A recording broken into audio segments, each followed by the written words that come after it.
Hari ini saya sebelum ke sini, dari kemarin saya sudah berdoa. Jadi kalau saya tidak melakukan pemberitaan firman sebagai rutinitas. Jadi saya berdoa, Tuhan mau sampaikan apa. Ada satu hal yang Tuhan mau ajar pada jemaat di tempat ini. Saya yakin kalau Dia yang menyuruh saya, biasanya nggak pernah salah. Saya bilang biasanya, karena saya tahu saya manusia, saya bisa salah. Oke. Saya mau ajak Bapak Ibu terkasih, lihat Alkitab ada di Yakobus pasal 5 ayatnya yang ke-17 sampai dengan 18. Yakobus pasal 5 ayat 17 sampai dengan ke-18. Kalau sudah ketemukan, katakan amin. Berarti belum semua. Sini sudah, sana belum. Saya tunggu. Sudah temukan, katakan amin. Oke, saya akan bacakan. Elia adalah manusia biasa sama seperti kita, dan ia telah bersungguh-sungguh berdoa supaya hujan jangan turun, dan hujan pun tidak turun di bumi selama 3 tahun dan 6 bulan. Lalu ia berdoa pula, dan langit menurunkan hujan, dan bumi pun mengeluarkan buahnya. Ada amin? Ini firman saya suka sekali. Didahului dengan pasal 5 ayat 16, khususnya di ayat B, yang berbicara tentang doa orang yang benar bila dengan yakin didoakan sangat besar kuasanya. Saya tidak membahas tentang itu. Saya membahas hari ini tentang temanya sungguh-sungguh dalam berdoa. Jadi ini pesan dari Tuhan, sungguh-sungguh dalam berdoa. Bapak Ibu terkasih, kalau Bapak Ibu terkasih perhatikan, Elia ini adalah nabi, di mana Alkitab menulis tentang dia bahwa dia adalah manusia biasa. Dia bukan manusia hebat. Oke? Dia manusia biasa. Katanya sama seperti kita. Kalau orang tahun 2025 yang membaca ini, saya mau kasih tahu Anda, sama seperti Anda. Oke? Sama seperti kita. Amin. Dan yang menarik dikatakan bahwa ketika dia berdoa, hujan itu nggak turun, nggak main-main, 3,5 tahun. Bapak Ibu kalau nggak percaya, Bapak Ibu bisa berkunjung di 1 Raja-Raja pasal 17 ayat 1, nggak usah dibuka. Dia di situ dia ngomong gini, demi Tuhan yang hidup, Allah Israel yang kulayani, sesungguhnya tidak akan ada embun atau hujan pada tahun-tahun ini. Dia sudah ngomong tahun-tahun ini. Dia nggak ngomong tahun ini, dia bilang tahun-tahun ini, kecuali kalau ku katakan. Berani banget ini orang. Harusnya kecuali kalau Tuhan yang mengatakan. Ada apa dengan orang ini? Bapak Ibu nanti akan pelajari. Kecuali kalau aku ngomong. Jadi kalau dia nggak ngomong, tetap hujan. Saya mempelajari bahwa Elia ini, dia kalau doa sungguh-sungguh. Persoalan yang saya sering temui di Pulau NTT, Pulau Kalimantan, tempat saya menginjil, kemanapun saya ke Manado, Sulawesi, saya menemukan banyak orang komplain tentang hidup dia. Padahal saya mau kasih tahu dia nggak sungguh-sungguh dalam berdoa. Itu persoalannya. Kenapa waktu manusia itu untuk bekerja itu banyak, tetapi untuk berdoa tidak ada waktu. Dari situ saya sudah tahu dia nggak sungguh-sungguh berdoa. Nggak usah ngomong yang lain dan sebagainya. Dia berharap ekonomi dia bisa berubah. Bapak Ibu, saya sering disodorkan dengan fakta-fakta yang mengatakan bahwa ini kan daerah gersang, ini ekonomi kami begini, ini nggak ada air dan sebagainya. Saya cuma mau bertanya dari mimbar ini, kau tak punya mulutkah untuk berdoa? Kau tak percayakah bahwa Tuhan Yesus sanggup mengubahkan keadaan? Amin. Bapak Ibu, kalau Anda pernah ke Israel, rasa-rasa Israel lebih gersang. Tapi Israel tidak pernah dikenal dengan negara yang miskin. Amin. Kalau Anda lihat dirimu dan lihat orang lain lebih diberkati, belajarlah daripadanya. Kenapa dia bisa diberkati? Gak usah iri, belajar.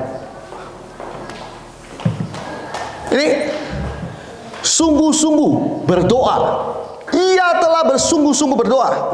Saya kalau mau lihat teksnya dalam King James bahasa Inggris, earnestly, artinya apa? Sungguh-sungguh. Artinya apa? Betul-betul.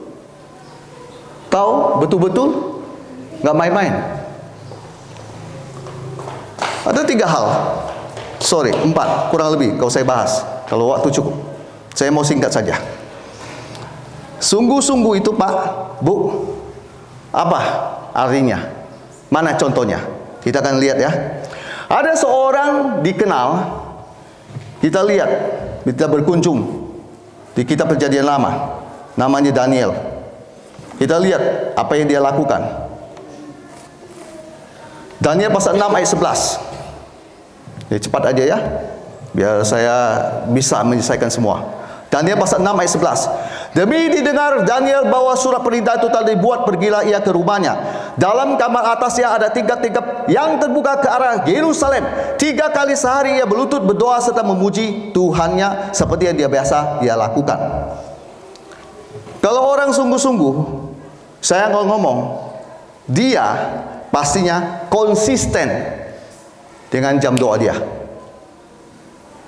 Sebagian gini. Bapak bawa firman terlalu dalam. Oh, tidak dalam, ini masih dangkal. Saya belum ngomong yang lebih dalam lagi. Ini dangkal ini buat saya. Kalau kamu bilang kamu orang yang sungguh-sungguh, buktikan dengan konsisten jam doamu.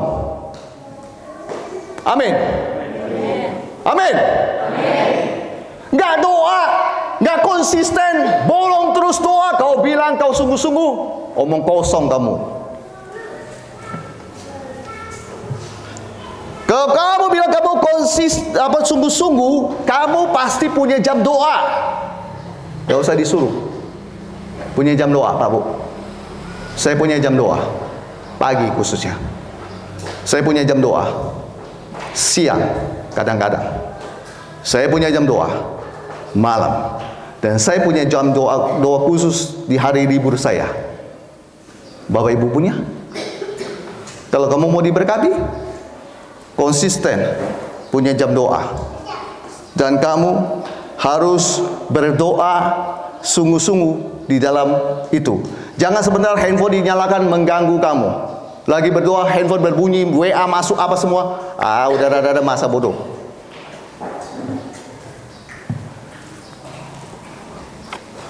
Kita tidak berdoa kalau kita lagi butuh. Yang tersinggunglah. Maksud saya gini, Pak Bu, kamu nggak cari Tuhan saja ketika kamu perlu. Amin. Amin. Kenapa saya ngomong begitu? Saya banyak menemukan orang ketika dia lagi kepepet baru, Yesus. Ya. Hari-hari yang lainnya gimana? Apakah Anda punya jam doa? Anda terus berkomunikasi dengan Tuhan? Tidak ada. Lagi sakit gak sembuh? Yesus. Tukang tagih sudah di depan rumah. Yesus. Anak kena narkoba masuk penjara. Yesus. Apa itu? Kalau saya mau bilang, yang bagus orang itu adalah dia konsisten dengan jam doa dia. Gak bisa diganggu gugat. Kayak kami, gak bisa. Tidak berdoa ketika butuh. Saya hamba Tuhan, saya melayani. Walaupun saya tidak punya penggembalaan, tapi orang telepon saya minta tolong saya doa tuh banyak. Dulu sehari ada 7 orang dari berbagai wilayah pulau di Indonesia, Papua, Manado, Toraja, Medan, semua telepon masuk ke handphone saya. Saya bukan sombong, saya cuma ngomong apa yang saya alami. Rata-rata orang jemaat memperlakukan hamba Tuhan kayak dokter. Datang ketika perlu, tidak perlu, dadah. Jangan perlakukan Yesus seperti begitu. Amin.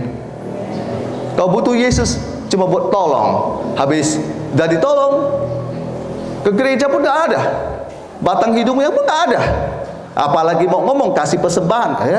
Udahlah. Tuhan tuh terlalu tahu tipikal jemaat begitu, makanya jemaat begitu tidak diberkati.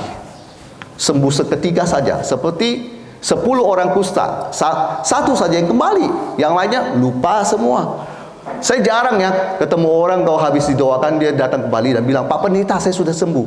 Dari mana saya tahu mereka sembuh? Saya tahu ketika mereka tidak telepon lagi, itu sembuh. Mereka kalau biasa nggak sembuh, bolak-balik kayak cari dokter. Kalau mereka sembuh, mereka diam, mereka menghilang. Tak ada telepon, terima kasih Pak Pendeta, nggak pernah. Apalagi Pak Pendeta mana nomor rekeningnya, nggak ada, jarang. Ada tapi jarang. Jangan perlakukan Tuhan seperti begitu. Amin. Amin. Mau diberkati? Mau, jangan begitu. Saya sudah ngomong loh di jam 9:17 tempat ini. Saya sudah aja jemaat tempat ini. Jangan perlakukan Tuhan Yesus seperti begitu. Berikutnya, kita bicara sungguh-sungguh kan? Tadi pertama, konsisten dengan jam doa kamu. Yang kedua, Pak, Bu, apa sih sungguh-sungguh? Sungguh-sungguh adalah tidak menyerah dengan permintaanmu. Saya ulangi, bukti orang itu sungguh-sungguh, dia tidak pernah menyerah dengan permintaannya. Siapa? Kita jalan-jalan ke Perjanjian Baru. Ada seorang punya kisah menarik sekali.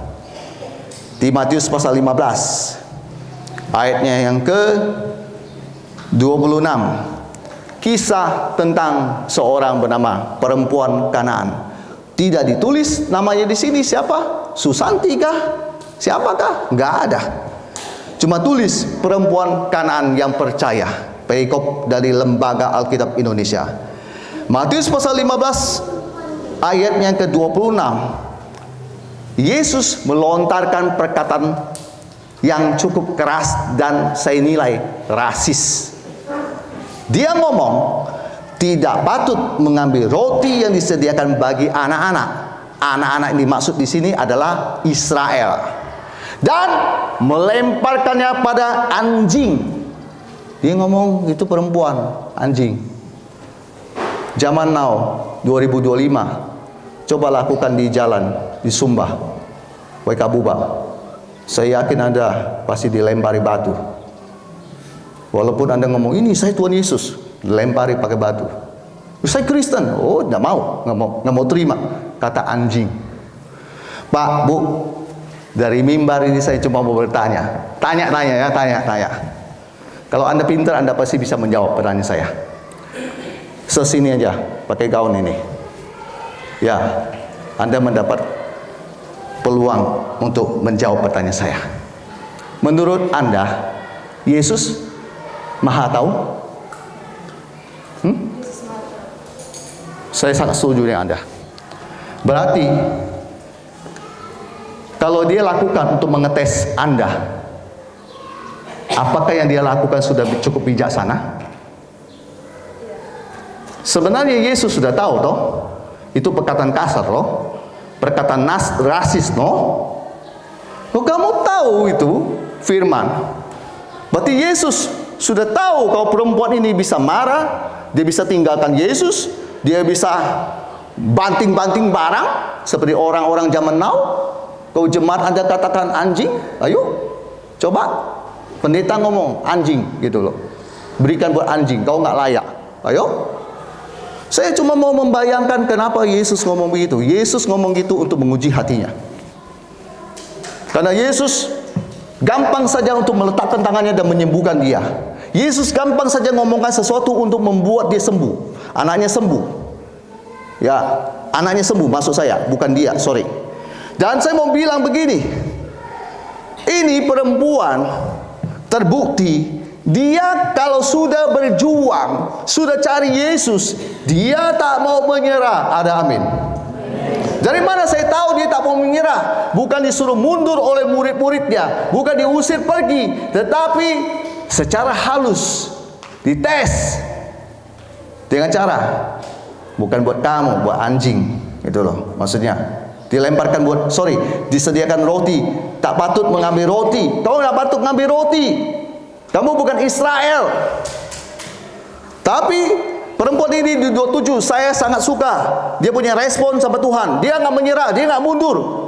Apalagi tersinggung. Tak ada saya temukan ini. Tersinggung, sakit hati, tak ada. Pak Bu, nggak ada. Yang ada dia bilang gini, ya saya anjing.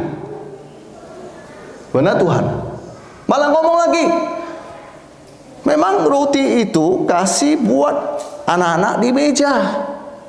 Dia beriman, tidak usah roti di meja, sisa-sisa yang jatuh aja lah, sembuh anakku. Sisa-sisa aja, sembuh. Berarti Yesus punya perkataan di 28 itu tepat sekali. Kenapa? Imannya besar. Amin. Bukan karena masalah anjing, tapi sisa-sisa aja yang jatuh, anakku sembuh. Amin. Amin. Yang tangkap katakan amin. Ini saya bukakan ada rahasia, biar anak tangkap. Itu yang dimaksud, besar imanmu. Sisa-sisa, aku ambil aja, enggak apa-apa. Sebagai anjing aja udah, sembuh. Pak, Bu,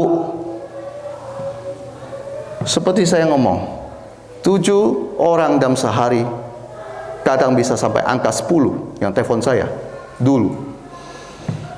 Ada orang-orang tertentu, dia punya proyek berapa M dan sebagainya, dia telepon saya dengan santai aja. Saya uji ini orang, saya malas, saya biarkan dia mundur. Dan saya mau lihat dia sampai di mana keseriusan dia minta doa. Saya bisa dikatakan dalam tanda kutip mempermainkan itu orang, tetapi dituntun oleh Roh Kudus untuk melakukan itu. Karena orang kalau sudah kaya sombong biasanya, dia merasa dia punya semua. Sampai pada satu titik dia mentok. Dia baru cari hamba Tuhan. Saya pelayanan sudah cukup lama. Saya bukan penginjil kemarin sore. Ya, saya kasih tahu Bapak Ibu terkasih, saya bukan penginjil kemarin sore. Saya sudah keliling ke semua pulau, ke Malaysia, kemana dan sebagainya. Tuhan sudah bawa saya. Saya sudah banyak melihat mujizat dari Tuhan. Kaki panjang pendek saya doakan seketika panjang langsung. Patah tulang dan sebagainya Tuhan sembuhkan dan sebagainya. Saya lihat orang TBC Tuhan sembuhkan. Saya lihat orang yang sakit kanker, leukemia, sakit kanker tulang belakang Tuhan sembuhkan. Apa yang saya lihat itu semua membuat saya semakin kagum melayani Tuhan. Pak, Bu, jangan menyerah ketika kau berdoa. Jangan menyerah ketika kamu meminta sesuatu pada Tuhan. Kalau kamu minta, contoh, sebuah motor merek Vario, kau harus sungguh-sungguh dengan doamu, Vario. Jangan berubah jadi motor yang lebih murah. Jangan berubah jadi motor yang kamu kira-kira kamu kerja, kamu tabung, kamu dapat. Buat saya, kalau kamu mau berdoa, berdoa dengan percaya sama Tuhan. Amin. Dan jangan pernah menyerah. Bapak Ibu tahu, saya kan tadi udah ngomong saya full time. Berarti saya nggak punya jemaat, saya penginjil. Bagaimana saya bisa hidup? Saya hidup dengan doa sungguh-sungguh. Saya hidup dengan doa sungguh-sungguh. Kalau ada orang mengira-kira, oh ini penginjil rata-rata kan begini, dia cari sana donasi sana sini. Tunggu dulu. Itu penginjil yang lain. Jangan kau bandingkan dengan saya. Saya bukan masalah sombong. Saya punya prinsip doa sungguh-sungguh. Misalnya, saya perlu sesuatu, saya ngomong sama Tuhan. Saya nggak perlu kontak orang, nggak perlu. Ngapain kontak orang? Kalau ditolak malu. Saya kenal banyak orang pengusaha, jaksa dan sebagainya, orang terkenal di Jakarta. Semua pada ngomongnya selalu ngomong gini, kalau Bapak butuh apa, Bapak telepon saja. Alah, udah masuk kiri keluar kanan saya. Saya cuma mengandalkan bos saya. Amin. Amin. Andalkan bos kita. Amin. Tuhan kita yang kita hormati. Amin. Andalkan dia, jangan mengandalkan manusia. Dan saya bilang begini pada Tuhan, Tuhan misalnya, saya butuh ini. Kadang Tuhan dalam waktu cuma hanya 2 jam saya berdoa, Tuhan minta 5 juta. Tuhan masuk, set 5 juta. Datang 5 juta. Bapak Ibu jangan iri dengan saya ya. Minta maaf. Maksud saya, nanti jangan bilang, ini pendeta diberkati. Ya, diberkati karena taat firman Tuhan. Harus ada bedanya, taat dengan firman Tuhan. Saya nggak pernah menyerah dengan doa saya. Karena saya tahu Tuhan itu, Dia itu mengasihi kita. Cuma Tuhan mau lihat kau punya kesungguhan seperti apa. Baru berdoa seminggu, udah 5.000, nggak ada Tuhan, nggak ada Tuhan. Itu nggak sungguh-sungguh. Berdoa setiap hari, berdoa setiap minggu, berdoa setiap bulan, tak menyerah sampai Tuhan jawab. Itu sungguh-sungguh namanya. Pak, ngotot kah Pak? Kita kan harus berserah sama Tuhan. Ada kalanya kita harus berserah, Roh Kudus akan mengajar Anda. Ada kalanya kamu diajar untuk terus percaya sama Tuhan. Amin. Jemaat kau pinter bisa membedakan mana kapan Anda berserah, kapan Anda terus sungguh-sungguh. Ketiga, kalau kamu bilang kamu sungguh-sungguh, berarti kamu mengerahkan semua fokusmu, kekuatanmu untuk doa. Itu bilang sungguh-sungguh. Ada seorang, kalau Bapak Ibu lihat, gak usah dibaca, saya akan jelaskan saja, singkat saja. Di 2 Raja-Raja, pasal 19, cerita tentang seseorang di ayatnya ke-14, yaitu Hizkia. Siapa dia? Raja. Suatu hari, singkat cerita, dia dapat surat dari bangsa Asyur. Nah, Raja Sanherib.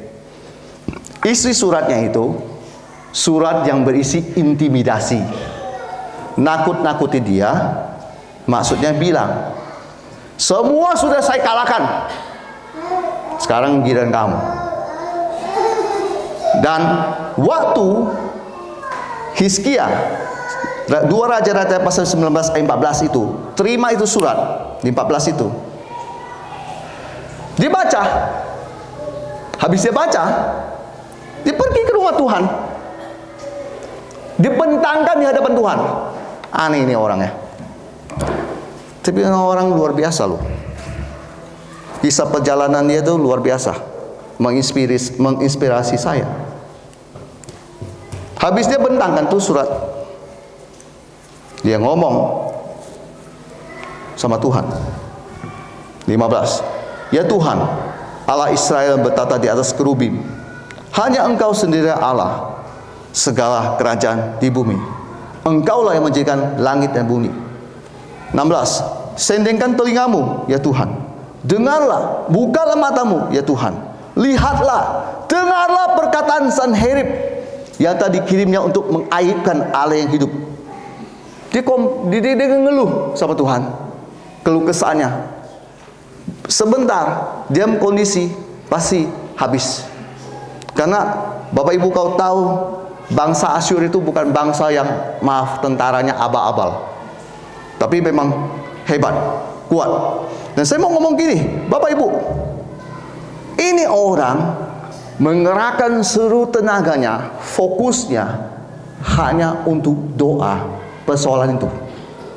Kalau Anda punya doa-doa khusus, seperti kamu butuh kesembuhan dari Tuhan, kamu butuh perekonomian keluargamu diubahkan, anak sudah lulus, mau kemana, mau kuliah nggak ada uang, sudah kamu harus sungguh-sungguh. Amin. Amin. Ini sungguh-sungguh. Nah, yang menarik di sini, Bapak Ibu lihat, kemudian Nabi datang, habis itu ngomong-ngomong, lalu pasal 19 ayat 35 dicatat di sini, malaikat Tuhan membunuh 185.000 tentara Asyur, dan Sanherib malu pulang. Bapak Ibu, saya kadang berpikir tentang malaikat membunuh 185.000 orang, dan Hizkia tentaranya tidak melakukan apapun. Tak masuk akal. Tapi Tuhan kita itu selalu melakukan mujizat yang tak masuk akal. Amin. Amin.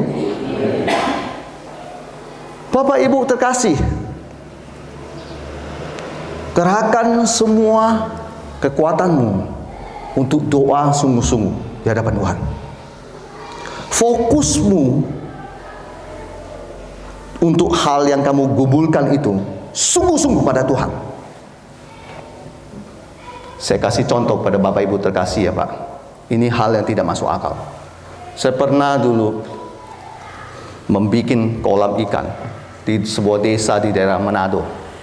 Masuk ke dalam. Dia bukan di kota Manado, dia daerah Kakas, masuk ke dalam. Kami beli jaring, tetapi rupanya jaringnya itu harus disulam lagi atau gimana biar lebih bagus dan sebagainya. Kami ini kan pendatang, Pak Bu. Kami ini cuma bisa mencari lewat Google. Sedangkan zaman waktu kami datang, yang mana namanya Google itu tidak cukup lengkap informasinya. Jadi kami bergerak dengan tuntunan Roh Kudus. Kami berdoa sepanjang kami ada di mobil. Yang tukang setir adalah teman saya pendeta juga. Tetapi orang yang ini kan dia cuma menjalankan yang pikirannya. Kami berdua di dalam apapun yang kami duduk di mobil, lagi apa, kami tetap connect dengan Tuhan. Sampai kami bertanya, Tuhan cari kemana Tuhan? Nanti kadang-kadang lihat ini, Tuhan kemana lagi kami melangkah Tuhan? Gimana sebenarnya? Menarik sekali, berhenti di Danau Tondano. Nah, waktu berhenti di situ, ada satu bapak-bapak lewat. Roh Kudus bilang, ini orangnya, tanya dia. Turun kami langsung tanya. Ternyata pas tanya, benar, bapak ini bisa mengerjakan jaring itu. Jadi dia bisa bikin bagus, rapat dan sebagainya. Pak, Bu, Anda berkata, kebetulan. Pak, Bu, kalau begitu terlalu banyak kebetulan mujizat dalam hidup saya. Saya cuma tahu satu hal. Ketika dalam pergumulan Bapak Ibu, apapun persoalan Anda, connect dengan Tuhan, terhubung dengan Tuhan, maksud saya, kau nggak ngerti connect, terhubung dengan Tuhan, doa sungguh-sungguh. Pak, nanti gimana caranya dan sebagainya? Udah, nggak usah tahu, ikuti saja. Amin. Jemaat jarang mau begitu. Jemaat mau apa? Nggak ada ruang, kredit, di bank, pinjam, itu manusia punya solusi. Halo, jangan lupa bayar bunga nanti. Jangan lupa kalau nggak bisa dibayar, Bu, jatuh tempo, Bu, belum dibayar, Bu. Manusia punya cara. Kamu ikut itu, ikut aja. Saya nggak mau. Kalau kamu mengerahkan semua fokusmu buat doa sungguh-sungguh, kamu akan seperti begitu. Dapat cuma jaring dengan susah payah. Sekarang nggak ada yang lebih bisa bikin dia lebih rapat lagi sebenarnya. Cari di mana? Google sudah nggak ada. Di mana sudah nggak ada. Ditanya sana sini nggak ada yang tahu sebenarnya. Di situ kami berdoa dengan sungguh-sungguh pada Tuhan. Tuhan, tunjukkan jalanmu. Tuhan, nyatakan kuasamu. Siapa yang kami kunjungi dan tanya Tuhan yang bisa bikin begini? Berhenti di danau, lihat satu orang. Pas kami lihat, suami istri langsung ngomong, itu orang, turun kita. Turun, begitu ditanya, dia bilang bisa, harganya sekian. Jadi udah. Amin. Kerahkan fokusmu. Ketika kamu lagi berdoa, seringkali iblis kasih fokus yang lain. Fokus kebimbangan, intimidasi, fokus seperti Petrus lagi berjalan. Awal sudah berjalan, bagus. Fokusnya berubah. Ketika ada angin, dirasa-rasa, kengerian dirasa-rasa, ini gelap sekeliling, ini dalam lagi, fokusnya berubah. Doamu tidak dikabulkan. Gagal di tengah jalan. Apa yang menyebabkan itu? Kebimbangan. Fokus berubah. Bapak Ibu tahu? Itu kamera. diciptakan dengan lensa, bisa fokus. Ini kamera sekarang canggih. Dia fokus apa? Mata saya. Kemanapun saya berjalan, fokusnya diikut terus. Ikut terus. Kalau dulu harus pencet. Sekarang udah beda. Saya sedang membahas ini untuk Anda mencoba mengaplikasinya dalam doa. Kalau lagi doa sesuatu, fokus. Jangan sebenarnya ada orang yang aneh, sebenarnya minta motor, lalu minta mobil. Sebentar minta motor, minta mobil. Dengar pajak mobil mahal, turun lagi dia, minta motor lagi. Ada orangnya? Ada, pendeta. Ada orangnya, ada. Dengar bayar pajak mobil 1 bulan, 1 tahun, 5 juta sekian. Motor aja Tuhan, motor aja. Itu nggak fokus. Terakhir, sungguh-sungguh apa? Kita lihat ada satu orang, jalan-jalan kita ke Ibrani. Ibrani pasalnya ke-11. Ayatnya ke-11. Bapak Ibu sudah tahu orang ini siapa. Ibrani pasal 11 ayat 11. Karena iman ia juga dan Sarah beroleh kekuatan untuk menurunkan anak cucu. Walaupun usianya sudah lewat, karena ia menganggap dia, huruf besar, yang menjadikan itu setia, memberikan jadi itu setia. Ini orang adalah Abraham. Usia 100 tahun, Sarah usia 90 tahun, baru dapat anak. Dari mana? Dari bertahun-tahun Tuhan kasih janji. Pak, Bu, kalau kamu bilang kamu sungguh-sungguh, kamu harusnya orang percaya dengan janji Tuhan. Katakan amin. Sebagian amin, sebagian aman. Bapak, aman aja, aman. Pak, Bu, kalau Bapak Ibu bilang Anda harus sungguh-sungguh, buktikan dengan kamu percaya. Oke? Buktikan yang kamu percaya. Secara medis tak mungkin. Tetapi karena ada firman Tuhan, dia percaya. Maka dia dapat. Banyak orang tidak dapat karena dia tidak percaya. Contoh ya, paling simpel. Ketika lagi atalko, saya tunjuk orang, kamu sembuh dalam nama Yesus. Dia bingung. Segampang gitukah kamu sembuh dalam nama Yesus? Pak, Bu, saya mau kasih tahu Bapak Ibu tentang daerah kami, Kalimantan Barat, pedalaman. Tempat kami, Kalimantan Barat, gereja-gereja yang saya kunjungi, ketika altar 10 orang maju, saya selalu percaya diri dan percaya Tuhan Yesus bahwa 10 maju, minimal 5 sembuh, berarti 50% sembuh. 50% dijawab oleh Tuhan. Mujizatnya aneh-aneh semua.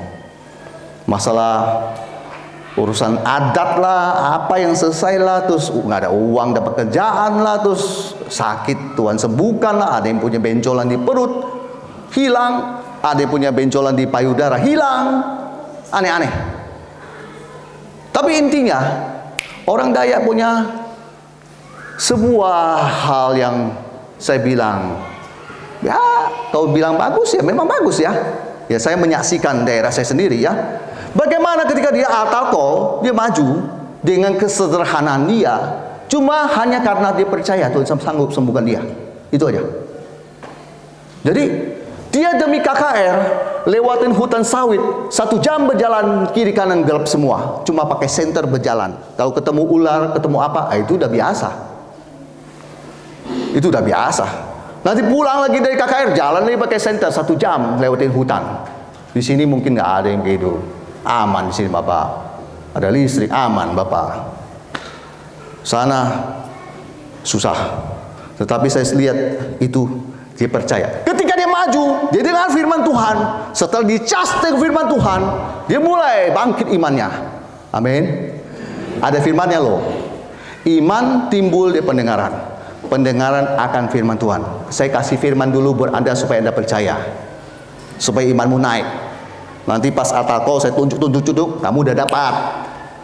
Itu teorinya. Tuhan Yesus ketika memberitakan Injil, dia sharing firman Tuhan. Sharing firman Tuhan dulu. Habis itu dia tol. Amin. Lihat aja dari Matius sampai dengan Yohanes. Kalau nggak percaya, lihat, baca. Saya copy apa yang Yesus lakukan.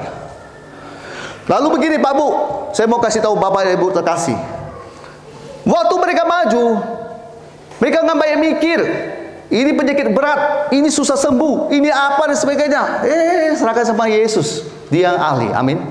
Dia ahli, amin. Sedikit amin, berarti kurang percaya. Benar, berarti kurang percaya. Amin kan berkata ya, ya saya percaya, ya, ya. Bapak Ibu tahu, kalau saya hadapkan dengan kondisi di Jakarta. Ini saya hadapkan ya, dengan kondisi di Jakarta, di mana teknologi sudah maju. Kalau Bapak Ibu punya, misalnya contoh, batu ginjal di sini. Bapak Bu Ibu hanya butuh ke rumah sakit, keluarkan uang 15 juta dan laser dan itu bisa hilang.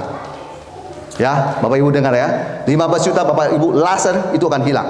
Saya tapi punya catatannya Pak Bu ya. Saya punya catatannya ya Pak Bu. Tetapi dalam kasus-kasus yang saya lihat, batu ginjal punya kemungkinan muncul lagi.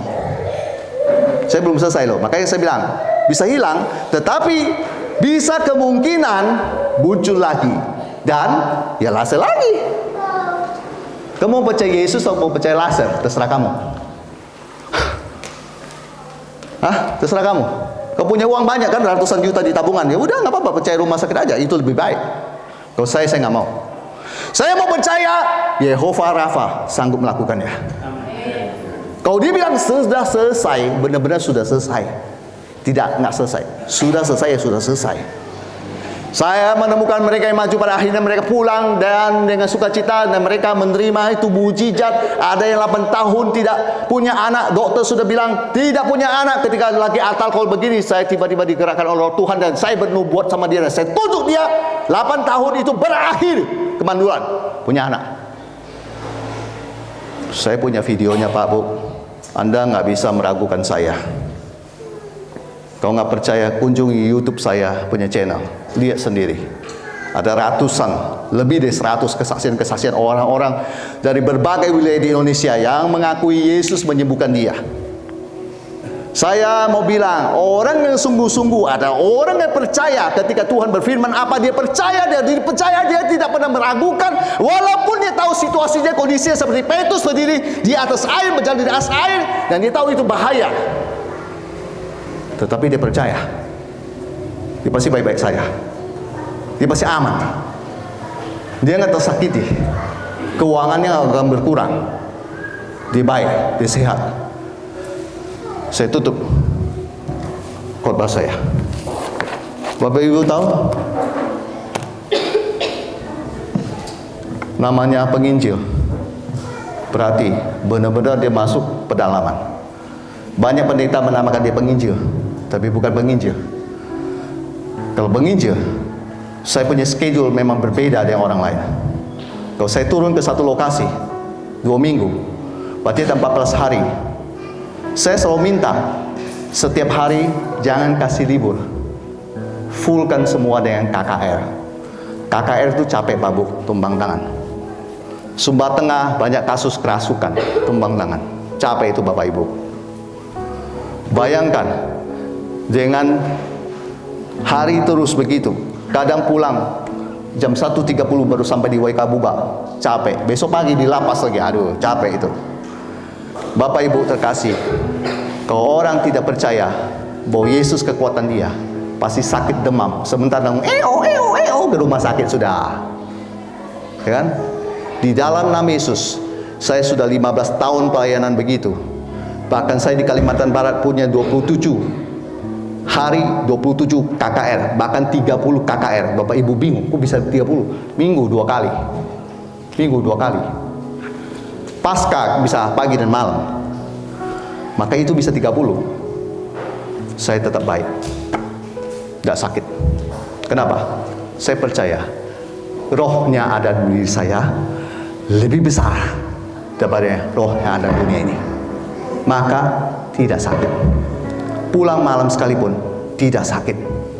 Kurang tidur sekalipun tidak sakit. demi nama Yesus sehat. Apa yang Anda percaya hari ini? Amin. Apa yang Anda percaya hari ini tergantung pada Anda. Saya sudah selesai. Silakan bro.